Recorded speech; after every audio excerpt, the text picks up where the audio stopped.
première dame jamais akoki kosololaka na bato na légèreté oyo première dame azosolola. Mboka ba égoïste, mboka bato moko qui ont des naïvetés, ce bazar la mité mandenge nini, tu ne comprends rien.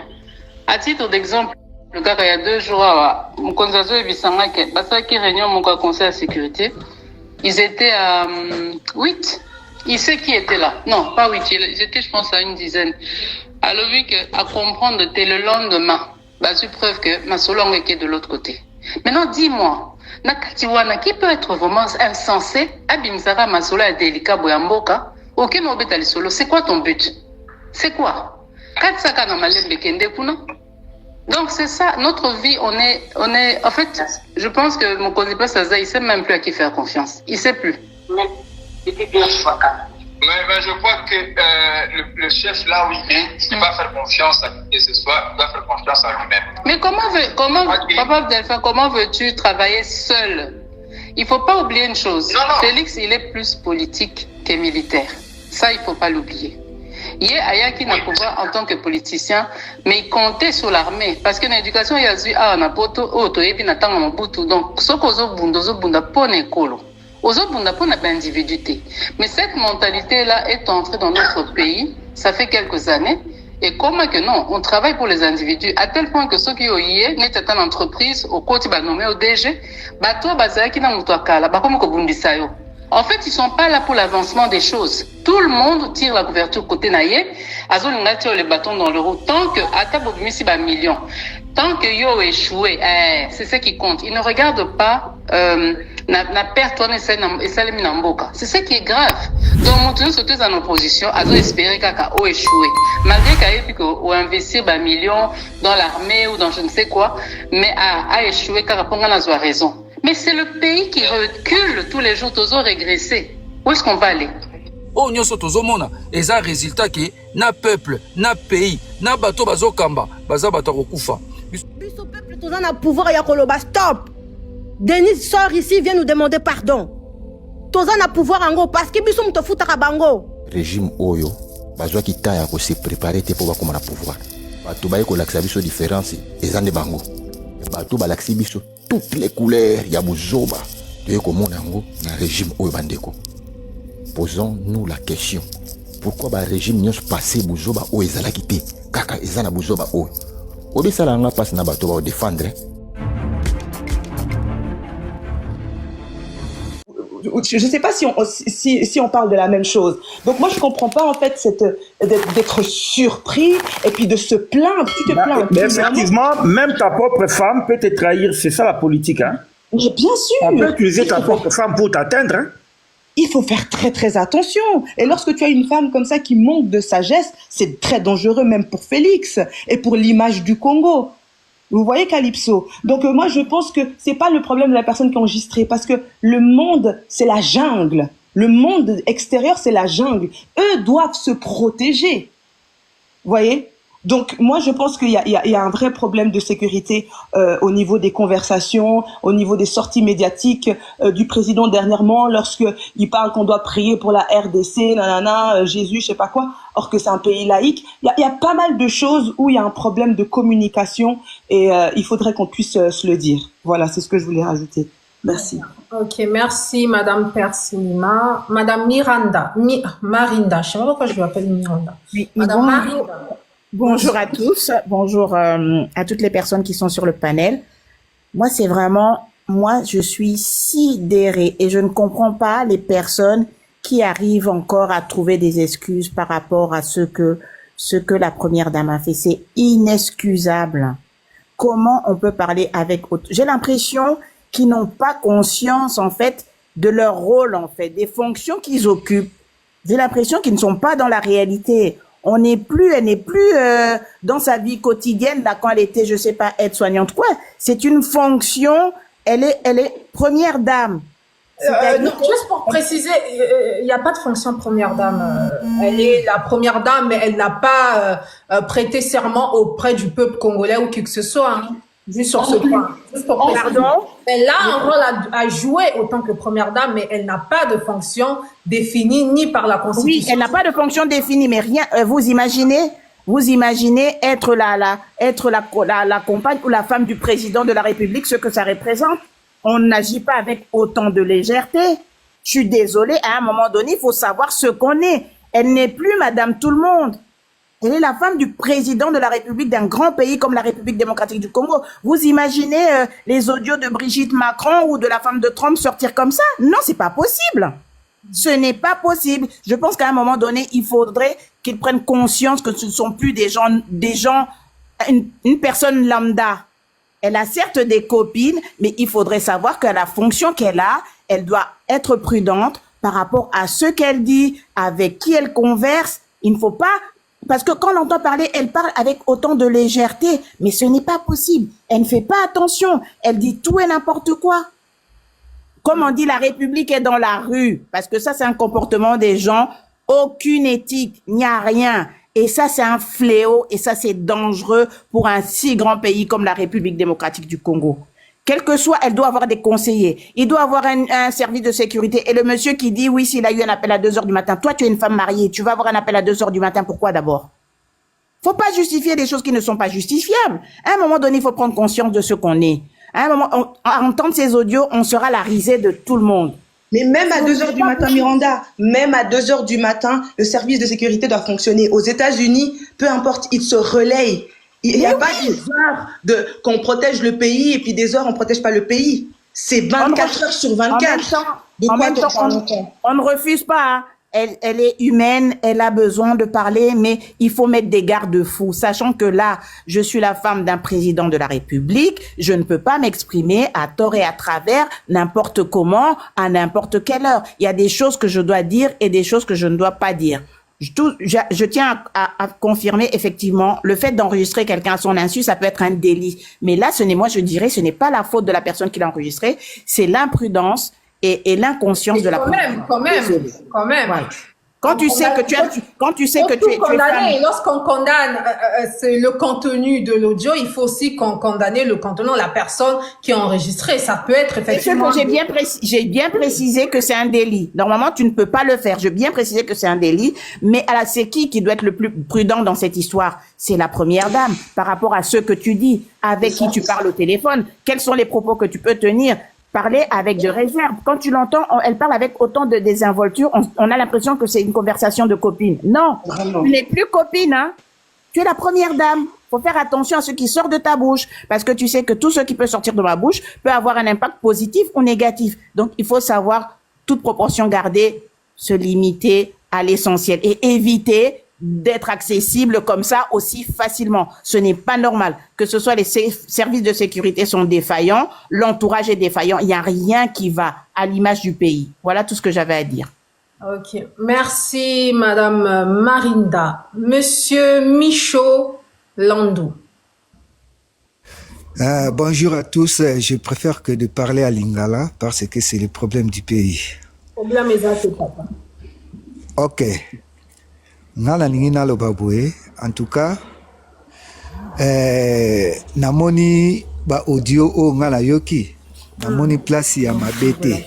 Mais problème nanga ya mabe ezali que la femme a déclaré que son mari est à trace armée.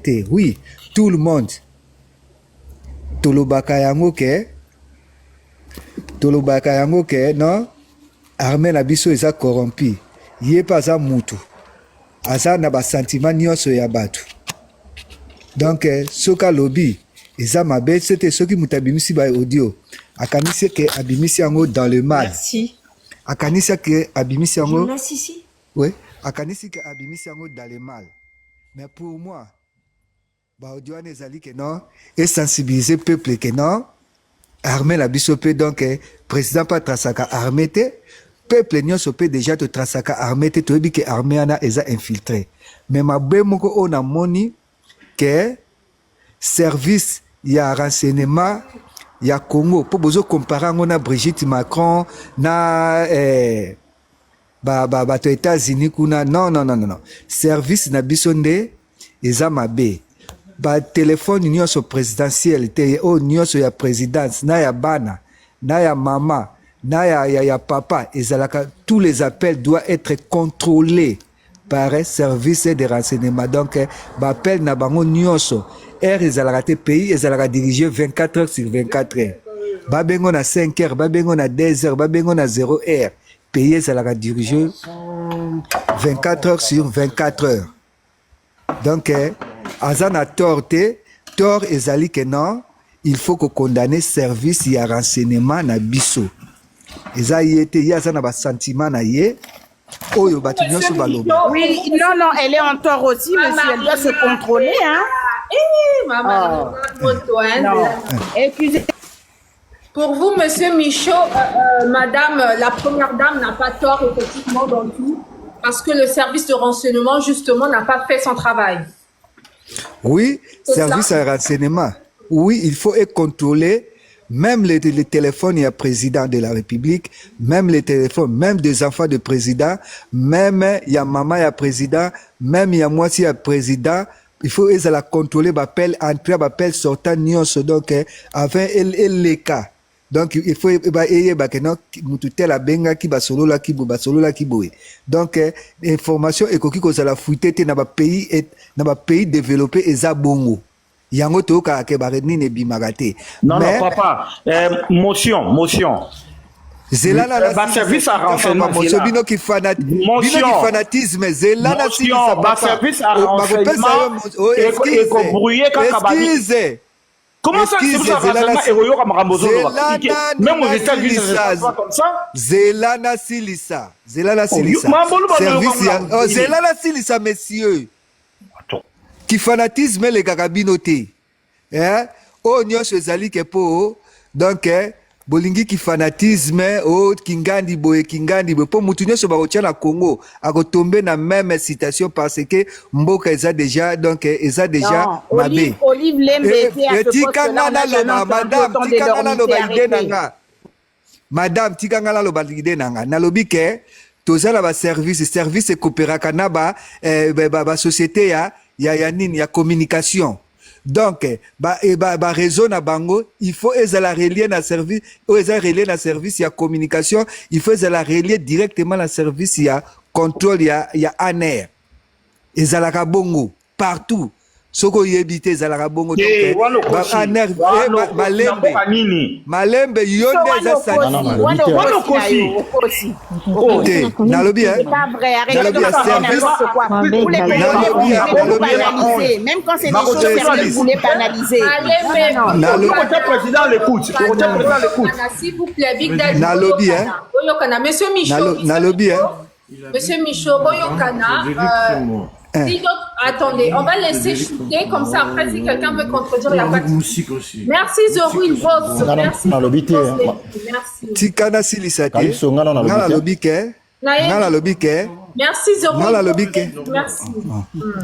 Ngala lobike, madame a sali sentiment na ye. Oyo Congolais nyonso ayebi ke armée na biso eza infiltré. Donc armée na biso etrasaka nini président cité. Asaleli sentiment na o biso nyonso tolobaka na cité mais muto abimisi ba voice alobi 1000 voice ngala ki place ma bete na ki ka place que non y asaleli sentiment na o abimisi yango donc à faire connaître ba peuple que tout abimisi ba peuple que armée na biso ezaka bien te oyo biso nyonso toyebi nana yango ayebi te ke armée na biso infiltré nana yango ayebi te ke armée le président de la République atrasaka armée te nana yango ayebi te ke colonel ake na bitumba akimi na 120 soldats ya bakatisi na ngambo M23 nana yango ayebi te botika koloba n'importe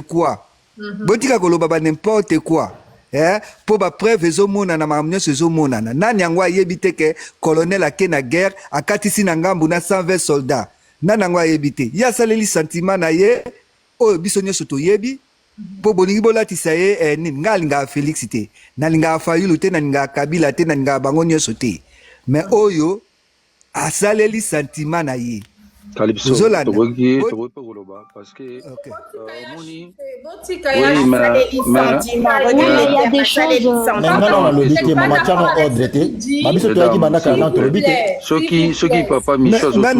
choses. Papa Michaud Zela non papa nangai. Soko zotu na question na éviter que colonel akimi na 120 soldats ake na bango na mboka mususu yo moko tant qu'un homme conscient est-ce que colonel wana na ba soda wana ceux qui bazalaki bien entretenu est-ce que na pays wana ba soda banga ba ki ba kende place mususu des fois moniteur to zolo ba OK nazong solo réponse sur place zela la cité nazong solo réponse sur place nous sommes agressés donc tous les peuples, tous les soldats, tous les mamambongote, tous les makambo ya kozwa intégrité territoriale mobimba. Siko yo problème ezanini ki fanatisme na biso ba congolais eleki ba mususo kingandi aya ba mususo kingandi ame kingandi nyonso baza dirigé par les impérialistes. Donc muto moko ya malamu azate batu nyonso bazo kende pona ba poche na bango. Donc Congo il fallait que tozala ini poto botola territoire na biso mobimba. Ozolanda toza unité misusu bazo kende po na ba poche na bango ya ba famille na bango ya mwa ba wazalendo ba futa bango ba wazalendo bazo futa bango nini yango mama azaleli sentiment na papa michuchute na lobi boloba makambo kutu ya mbongo ya nini te donc mama asaleli sentiment na ye oyo peuple nyonso alobaka yo po lobaka ngo ke armée na biso eza infiltré depuis asaleli sentiment na ye donc boloba te ko aza mabe aza nini non asaleli sentiment na comme tout un peuple merci beaucoup merci monsieur Michaud hey ouais vous permettez ngana zoka 1 minute ngana na musala na loba na ngana di banda kala blacos mbuta 1 minute na loba vraiment militer parce que moi après ça madame Shima bon, vu que vous êtes au bout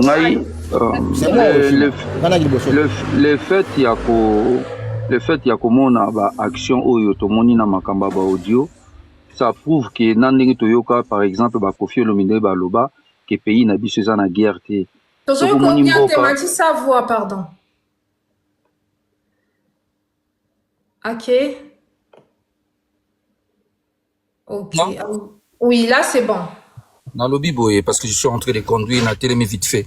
Dans le Biboye, les faits, il y a koyoka légèreté oyo eza koleka na maison présidentielle, ça prouve que bamaka mususu ba Koffi Olomide ba ebisaka biso que pays na biso eza nango na guerre te.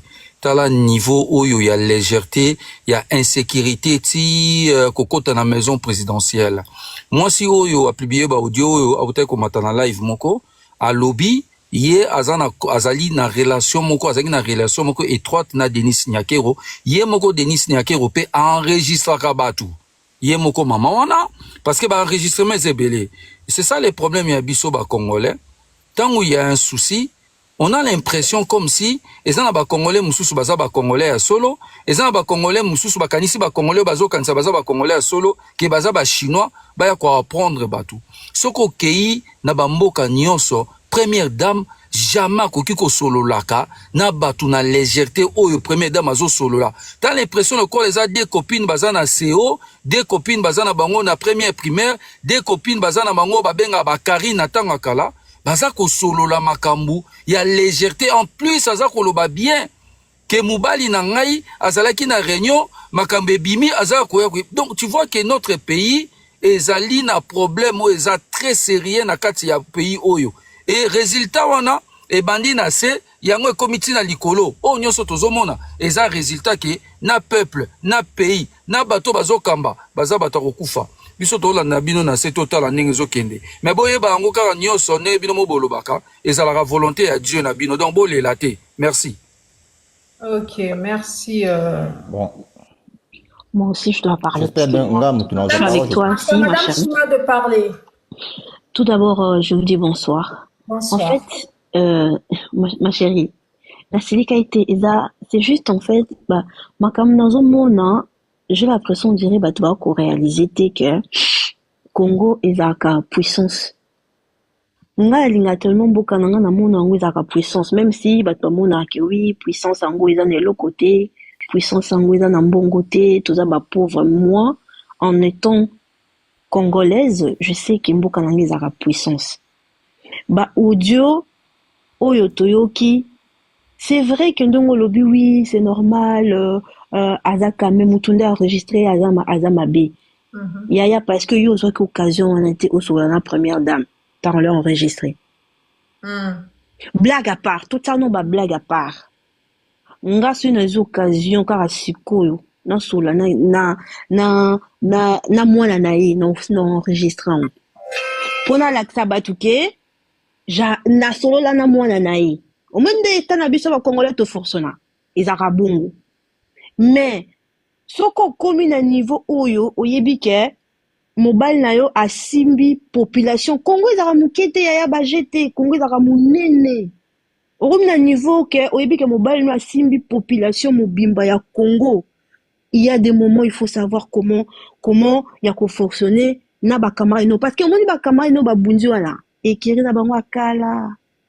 Donc ça veut dire quoi? Yo za première dame okangamina ikirino akalawana oyebike bazaki na bato ba salité oyena bango tina présidentielle pour banda kubanda ko solola ba makamoko ezanga nango tina ezanga nango ndelo et après parce que il faut pas oublier hein, parce qu'il y a un moment donné il y a quoi, il y a 2-3 mois donc bah poser quelques questions comme quoi que oui par rapport à fonction il y a mobile nayo toi tu fais quoi alors oui moi de temps en temps des fois on a un téléphone na bengaka ministre pour savoir qu'est-ce qui se passe. Ça veut dire quoi? C'est déjà au aux téléphone, un ministre, autour d'un ministre, qu'est-ce qui se passe? Ça veut dire, maman, après, ça rappelle tout conseil.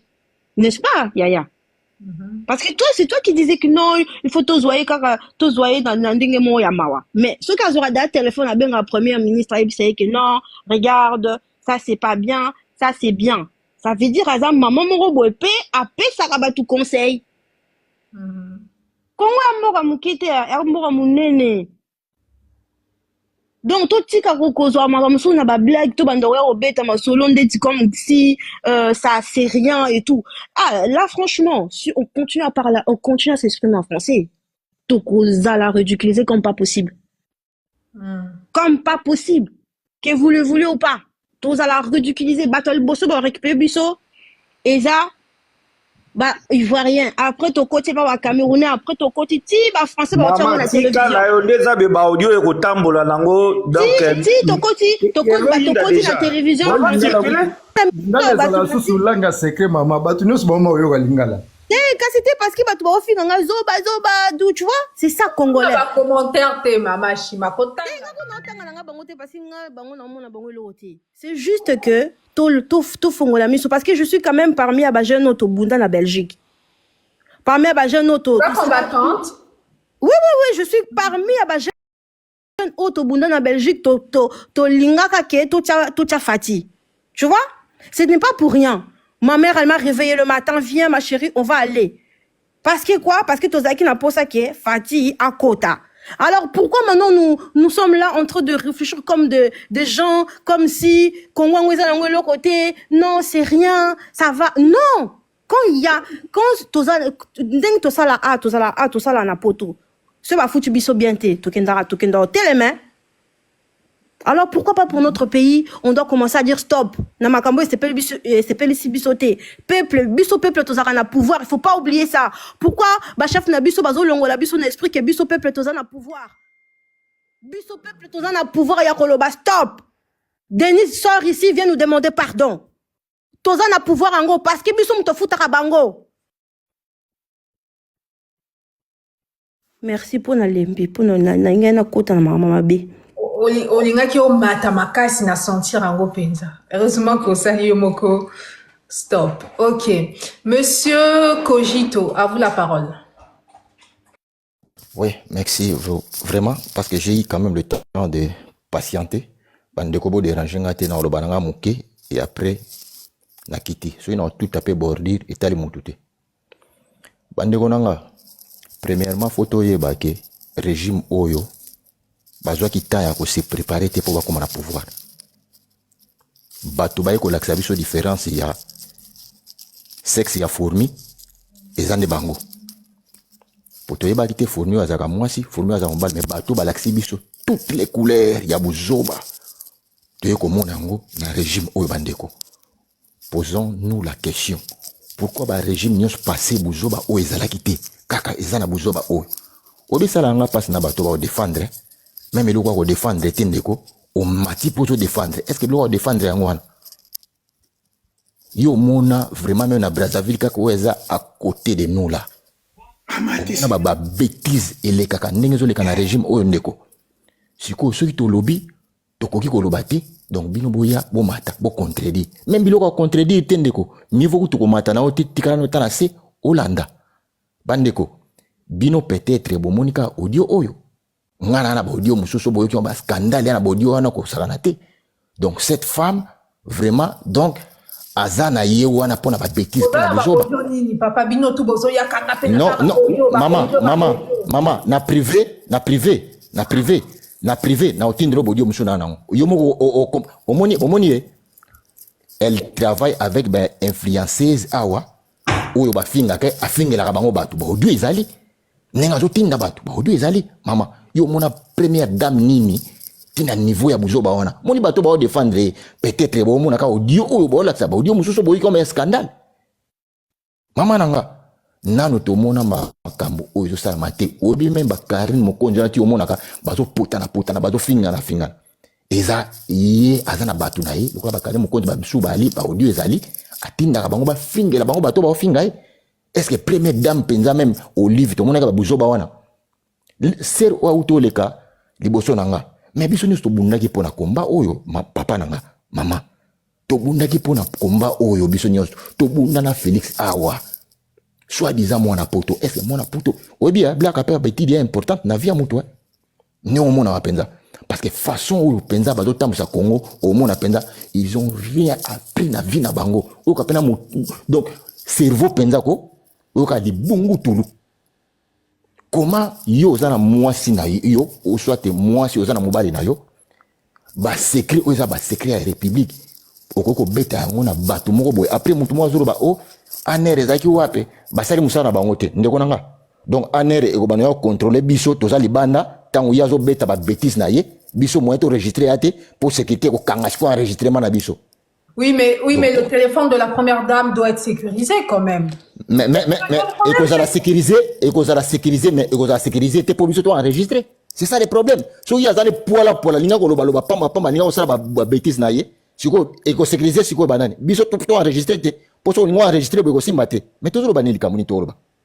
Il on to loba. C'est que akoko sécuriser téléphone na ye. Oui, mais so ki muto ba sécuriser siko azani biloba loba ninga loba bongo.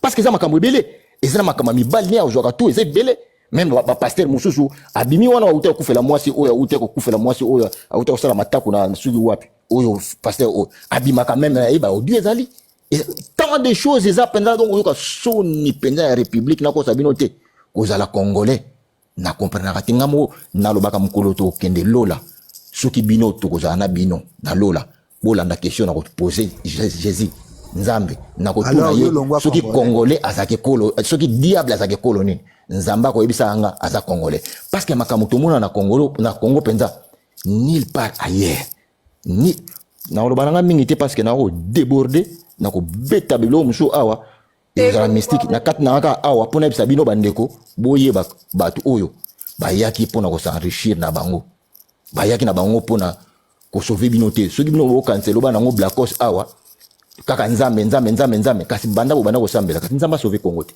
a sauver Congo bino ba aucun pays a été développé par la prière au moni bato au faut chasser bango par la force soko to zelaka ko buka mabolongo na bino to bondela po bato balongwa boko vimba mabolongo pe boko kufa ka pauvre lokola bo mesana ko landa bilanda. Merci, ciao. Ok, merci monsieur Cogito pour na. C'est à moi. Non, c'est monsieur Kéla. Merci beaucoup, Madame Kaliso. En fait, par rapport à la situation Oyo, personnellement, nous avons 3 angles. Angle Liboso. C'est moi, Madame Kali. Si vous avez du monde, vous pouvez me faire descendre, il n'y a pas de souci. D'accord, très bien. Oui. Allez, ça va, c'est bon. Donc, en fait, moi, je prends ça dans 3 angles. Angle Liboso, Madame, certes, première dame a sali erreur, mais nous avons condamné plus la situation où ils ont service à sécurité. Pourquoi?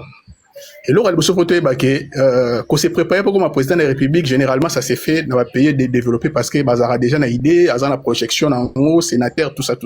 Mais dans le cannabis, sur la manière dont les gens accèdent à la présidence, généralement, on se prépare pas. Pour tout le monde, ça Kabila s'est préparé pour comme président de la République. On s'est préparé à quitter. Mais lorsque tu accèdes dans la place Wana, il faut qu'ils aient un service où il faut battre à Bino, ce que tu peux faire et ce que tu ne peux pas faire. C'est tout à fait normal. Service à sécurité, ils ont une obligation. En fait, si je ne retire entre parenthèses, au moins, ils sont dit techniquement, façon de fonctionnement du service à sécurité, ils ont même presque l'écolo à la présidence de la République. Je m'explique.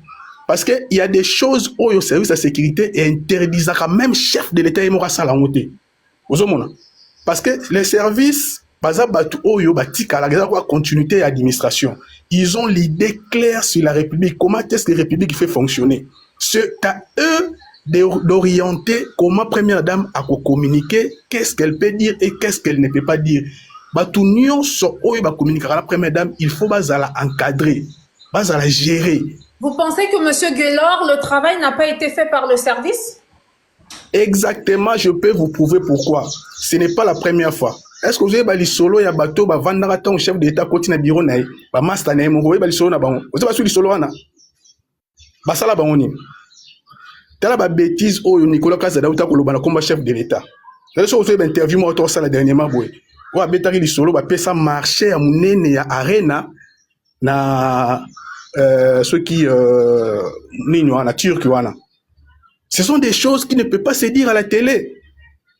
Si Nicolas Kazadazab, est-ce que oyoki ke bakanga qui est, est-ce que service est là qui est, c'est la légèreté na niveau wana kuna. Makambo to ça na niveau là c'est ça. Les gens disent des choses o eza mutako lo baté mais batiki na bangoye. Si ça na service de sécurité. Parce que service de sécurité on a besoin de chef de l'État et c'est que ça la boité. Hier ko ça là yango par rapport il y a conduite il y a république. La République ne peut pas faire ça. Même lui-même le chef de l'État. Le service doit être en quelque sorte au-dessus de lui. Parce que première dame a cause à la na bilobela nae. Yo kanisi batunyo so balekana muta bilobela zarate. Mais on doit l'interdire. Alors deuxième angle là la goni zanini que non le chef n'est pas respecté. Les chefs on le respecte pas. Ama kalu surtout la nanon idéologie ou penser na nga o. Bovani na réunion à sécurité parce que c'est ça que la première dame a dit bovani na réunion à sécurité makambo sololi boyo qui ont de l'autre côté. Est-ce qu'elle camboyo il a pas moi sinon OK non tellement comme te souhaite que on non oui batu bazaki wala batu na réunion bi bango oui bango bien batu bazaki na réunion oui bi bango oui bi place ni ko so bango mais faut dire ça bango gangela bango ou encore baba landela ce qu'on appelle bango qui a appelé de l'autre côté et ça simplement mais ça clair donc baba msoko yo le la raté ko le bango non batu bo ça na bango réunion oui bi bango oui ça on que non réunion na dimi côté kuna ata biso de entre les amis bo beti li solomo botongi mutu par exemple excusez na terme. Oui, que non, master, on a eu un beau sani. Nazalaki na intel. Ok, Luka Bango. Yoke lo bakuna. Si okoye ba mutaloba ki ango. Et ça simple. Et mon boyo le batte que non, il sait plus qui donner confiance. Parce qu'il a la légèreté. Il permet n'importe quoi. Moni. Parce que dans ma Kabila Zalaki, comment yo, d'après les exemples, net ministre à finance, on le batte non. Mais ça peut arriver à tout le monde, justement. Pardon, maman. Je dis par exemple le fait que fuité, ça peut arriver à tout le monde. Ça pouvait arriver justement à Maman Olive. On aurait aussi condamné ça. Hein? Exactement. Mais pourquoi comment quitter? Parce que service est bien coincé penati na souka. N'importe quoi ça maté. N'importe quoi. Yo ici. Bah tout le monde est baloba na TV na que n'importe quoi pour na Félix. Mais tout le monde n'a pas Kabila. Pas Kabila le n'importe quoi. On va non le bon nom. Un ministre a sali ba bêtise azolo ba kenon na liaki nga moroté. Ba okanga te. Ngana kamérité pas Kabila le bon nom ndeni hein au le bon nom ndeni pourquoi parce que ils ont légèreté peut-être ma solo surtout so kana na ba CC ba lo ba nini que non fallait ba zong Saint Nicolas na banque centrale pourquoi parce que les amis se sont réunis pour dire que notre liaki biso moroté bokotike libanda te parce que to zela so to mo Nicolas zong na banque centrale est-ce que to lo bani place wana OK aux mon niveau on a chuté donc c'est pour dire que c'est vrai, la première dame a dans la situation à Salimabé, mais c'est beaucoup plus sécurité na biso, bazo salon na ki master. Donc en fait, le roi Tosan est indé Tosan a marche à suivre. Le pays n'a pas une direction à suivre. Tosan a monté. Donc Tosan makamou na ba sentiment, bolali bolamuki moni. Parce que tant que service de sécurité yebi nzela ezokende moto ayo ça n'importe quoi te. Ok. C'est ça le problème. Merci beaucoup maman. Merci Monsieur Gaylor, merci à Bernice, merci beaucoup. Monsieur Clova, à vous la parole. Oui, bonjour Maman Calypso. Je vais rebondir dans ma kamunde kwa ucho lobaboy. Vous savez, on apprend à quelqu'un, c'est la personne, si la personne veut apprendre. Je pense que dans ma Kambwa Félix, depuis un moment, c'est facile à chaque fois d'aller chercher les coupables ailleurs. La faute, c'est toujours les autres. La faute, c'est toujours les autres. C'est toujours, c'est un tel. Et ils sont jamais coupables de rien. Mais vous croyez que ces gens-là de la sécurité, ils travaillent pas? Avant Bango, Bato Bazalaki wana balakisaki Bango te. Quand on sait l'arrogance avec laquelle Félix dirige ce pays, qui il a posé la question na Lubumbashi, qui peut m'empêcher? Tu penses que même les services de sécurité, non, et l'okolingo ça les a dangereux. Et quand tu entends l'arrogance avec laquelle Monsieur Wanazo dirige Mboka, on a bras de fer. Vous croyez que ces gens-là, ils ne travaillent pas? Non. Moi, je te dirais tout simplement, le problème c'est, dis-moi qui tu fréquentes, je te dirai qui tu es. C'est simple. Boko luka nabino, boko luka de. Prochain scandale, goya boko luka sous ba fautif moussous. Moussous goya boko luka sous ba fautif moussous. Non. La question, elle est simple. Dis-moi qui tu fréquentes, je te dirai qui tu es. Quelle est la fréquentation de Félix et de sa femme? Ils sont entourés de qui? Cette question-là, vous ne vous posez pas. Est-ce qu'ils sont entourés des hommes d'État ou ils sont entourés des personnes lambda kakanet ngai na yebi les valeurs de l'État, na sala politique te na yebi ninité. Pour s'acheter les montres, ces gens-là, ils s'entourent de personnes qui savent wapi ba trouver ba montre ya kitoko ya qualité. Pour s'acheter les sacs d'Hermès, ces gens-là, ils ont des managers pour pas qu'ils ne soient pas bango ba sac Hermès na ba place européenne zaleli. Maintenant, pour faire la politique, il faut s'entourer de politiques. Et après, il faut les écouter. Quand vous êtes dans l'arrogance, quand vous croyez que vous savez tout, résultat, c'est ça. Les résultats, c'est ça. Donc, cette arrogance-là a permis que la légèreté de la chose de l'État, que la femme du soi-disant président peut parler des secrets faits. En fait, parler, c'est encore facile. Peut divulguer les secrets d'État, mais sans crainte. En fait, en soi, ils ont bêté. Mais quand il divulgue les secrets d'État, bien qu'il y ait mais pendant que vous êtes au téléphone, vous savez qui est à côté de lui. Même botier caméra, même si vous parlez avec une caméra, vous savez qui est caché derrière. Vous savez qui est derrière, à côté, juste à côté d'un téléphone qui écoute ça? Non, vous ne le savez pas. Mais tant à Zolo Bango, vous sentez la légèreté, que non, voilà, les informations fuitent, et voilà, et le pire, elle va dire, et le chef ne sait même plus à qui faire confiance. Ah bon? Donc tous les gens qui l'entourent, eux aussi sont au courant que cet homme-là, il ne fait pas confiance.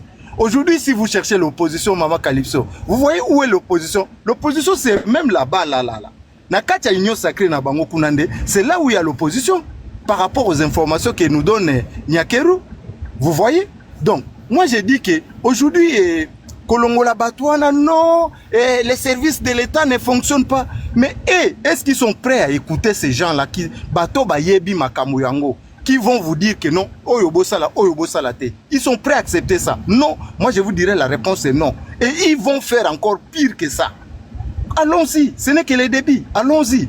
Moi je vous dis que ces gens ici n'étaient pas préparés pour diriger. Et dire ça, c'est pas avoir la haine contre eux. Dire ça n'est pas être contre eux. Les lots bata au traité, diminuer dans les commentaires. Les lots basaté, les aînés ou les gens qui écrivent aînés, jaloux aujourd'hui dans les commentaires basaté. Mais quand nous on voyait ça, les Congolais aiment quoi? Les Congolais aiment subir au lieu d'anticiper. Ça fait combien d'années Calypso Toza na panel na yo Tozo crier haut et fort que ces gens ici ne sont pas là pour sauver ce pays. Mais quand vous entendez toutes les informations oyo moi sur Abimisi, en plus Toyogina Bodio Mususu que non papa kuna malongue zate hein. Donc elle est partie trop loin cette dame. Et dans tout ça, la faute c'est toujours les autres. Non service secret bazo sala makambouté. Mais cette dame elle a des amis intimes. akosolo la paix bout de bouche à bouche na mina intime. Côté la paix à mina intime. De toute façon, pour infiltrer les pouvoirs, on utilise toujours les gens qui sont proches du pouvoir. Parce qu'on sait que moi qui suis de l'opposition, nakoko makunate. Ils savent qu'un tel ou un tel qui est de l'opposition, bakotika kota kunate. Mais quand vous savez ça, vous prenez toutes les précautions possibles. Pourquoi bafouya rabatu so olingo kota na place moko boy secret. Laisse ton téléphone, bafouya aux na caméra cachée, aux na micro masqué, aux na côté. Pourquoi on les fait? Pourquoi on les fait? Non. Le problème c'est que nous avons des gens qui n'ont jamais été préparés pour diriger un pays et ils dirigent avec une arrogance, on dirait ba yebi nyonso. Oko latsa bango le côté. Moukwantombolo, béton, mapeke mati, mapeke mati. En réalité, rien, zélo na zélo. Lélo résultat bimi. Lélo ba résultat bimi. Donc moi je vous dis que ces informations ici, c'est grave. C'est grave pour notre pays et c'est ridicule, c'est une honte pour nous, peuple congolais. Donc bandeko, vraiment pour l'amour de Dieu, apparemment ils ont été élus. Donc c'est la carte 2028. Même vous là, pas congolais au bazasu na courage, il y a soutenir bandeko yo vraiment. Pensez un peu na image, ata image à mboka. Ata po na image à mboka. Les millions vous allez vous taper. Mais pensez ne fils que na image à mboka au botike là, banana bakoko na bino. 2028 c'est pour bientôt. Moi je pense que ce couple doit partir et laisser la place à une autre personne. Voilà, c'est tout ce que j'avais à dire. Mais pour l'instant, moi je peux vous dire, Maman Calypso, entourage na bango, hein, vraiment sans que na insulté mutu, bato bazali na ba vitrine na Bruxelles bazonga. Bato bando sala ba chèque na Bruxelles bazonga, pardon. Makambo ya mboka eza makambo ma sécurité. C'est tout un pays qui sont en train de traîner dans la boue. Voilà. Bao ba yebi misala na bango ba maîtrisa bazonga ba ya ko salango. Mbongo basi bazui. Voilà, je m'arrête là. Merci beaucoup. Ok, merci Monsieur Clova. Monsieur Lopaka, à vous la parole. Ouais, bonsoir Maman Calypso, bonsoir Bandeko Moussousou. Maman Calypso, je suis à Kinshasa précisément. Na préféré ce qu'on a le parce qu'ils ont son makasi na makambo ele kana Congo. Problème ya Congo, ils ont problème ya casting. Ils ont comment siko ils na entourage na bango tango bazala ki ba civil lokola biso ba mususu.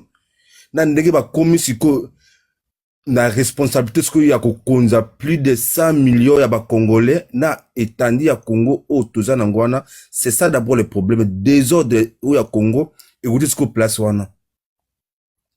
Je sais pas bato baza ko na France ba ebi musicien mobo MHD komuna Mohamed et tout. Azas qu'on a prison bien, je sais pas ce qu'on a liberté conditionnelle parce que entourage n'a pas de ba problème. Tant qu'on commis ce qu'on place mon boy, il faut savoir ce qu'il y a qu'on se débarrasser na vie na ya kala pour et causer ba problème té. Au cause ba msusu que non, oh on a moni azé un peu serré à cause de la pandémie pembe na. Les problèmes oyo eza ezo les casques problème ce qu'il y a casting, il y a légèreté o eza na présidence. Mama moto nyonso o azana Kinshasa tunaye soki abimi autant de plaques o ba commis présidence a komona ngona balabala, tu ne peux pas imaginer kimbambala mo boy bazo tindika boy ota ba plaque présidentielle au côté na boîte de nuit boy au moins 3-4 minutes au côté même na restaurant banganda boy légèreté moko ba commis présidence na Congo, tu ne peux pas imaginer. Je refais à tongo midi poka pipi otala boy kimbambala kutu ezo musa kutu milinga présidence atabino moko vraiment hein. Il y a 4 jours nazaki ce qu'on a aéroport tala tapaz bazo sala siko na ba plaque na aéroport parce que ba keko zo bandeko na bango hein. D'accord, tozonga maintenant na sujet kasi. Pour tout ça la babagé, pour tout ça là ma politique ba loba. Mais on ne blague pas avec les noms de Dieu. Donc, c'est blasphémant quand on a combo ya moto. Le gouvernement na kiti na te naza awa na kiti te naza na zo kaloba. Ata okita te mais message est comme mais ce n'est pas le débat du jour. Merci. Bon, maman on a intervenu par rapport à la situation yotozo ko yoka biso nyonso. Ngai ezalaki lobby na yoka ki ba audio omoni maman nangai na matière ya sécurité ou bien dans la matière de sécurité à République comme la présidence dans la service nyonso aux alentours pendant qu'on yeba comment ces choses marchent ils ont raté faux alana na poto awa pour yeba kino moni ezalaka bozarabu en étant même na mboka wana na Congo bato bakoyeba ndenge makambo ezalaka c'est parce que les gens sont toujours dans des théâtres banini ba film ya ba nigérian mais même ata ba film d'action oyo ba acteur oyo ba sela biso ba Rambo ba Schwarzenegger il y a des mises en scène mais ba la qui s'appelle comment ba gouvernement na bango na ba mboko oyo ndenge e marchaka na ba mboka oyo biso za oyo ba service ba ya sécurité ba miso ba zoka formation na kata télévision batili bango ba image na télévision yo kasa image na yakani ba documentaire ba histoire les cas tout et tout mais dimanche chez nous na Congo ba bloc wana izala raté yebisanga depuis république ezala république na Congo madame yebisanga c'est dans mutu agent ni ya sécurité o azala depuis Mobutu a se retrouvé na era Kabila dis-moi agent ni o se retrouvé na era Kabila aye na era ya do ya Kabila les pères tout na Kabila les fils des autres eza bisomoko ngai na CP na makambo esalamité les gens peuvent beau dire que non maman a lobby aza mwasi quelque soit aza première dame aoutika la mwasi il y a des choses il faut assez défouler aza muto mais elle s'attendait pas elle a pas fait ça pour nuire na responsabilité oyo mobile na ye aza na mboka dans la faute trop ça non pas ya ndeko ya zui yango yango pena biso pe ba congolais biso monde d'autozani bandoki comment relation monene boya makasi bozui na vie na yo ozo sola na première dame mais tu trouves bon ya ko nuire ya ko zoba au début au solo na ye ozo osala nini okine ko bimisa yango maman ils a passé la seule personne où a travaillé na Kabila oyo ngana mona katilo et pas ya Félix Isa Joana Gayawana il y a que lui seul les autres sont partis comment dans République et koki kozalo bien présidence et cause à ordre pendant que ceux qui Félix accueilli oya akoya pe na batuni na aner akoya na batuni na demiap akoya na batuna ye na présidence déjà place président avant na kanambo kawana izala kati. Aujourd'hui, Félix a eu que sanda kwa l'état wana asanyango palais présidentiel. Mais qui vous a dit que non que oya koya priya au lingovanda wana? Et là c'est déjà désordre na institution. Institution et baba ni baba timate. Institution c'est aussi la personne. C'est aussi la personne. Tout le monde a Trump a dans pouvoir. Trump a un pouvoir à Kolongola, à jamais côté il y a service secret. Il peut même travailler. Mon gars dans un documentaire il y a Obama et ils ont parmi les gens où ils ont dans la sécurité Obama comme président. Il y avait 3 personnes, 3 à travailler au moins 4 présidents. Donc à travailler au moins 4 présidents aux États-Unis. Donc président a accueilli comment ils font? Parce que bisomoko ba congolais tous ba traître.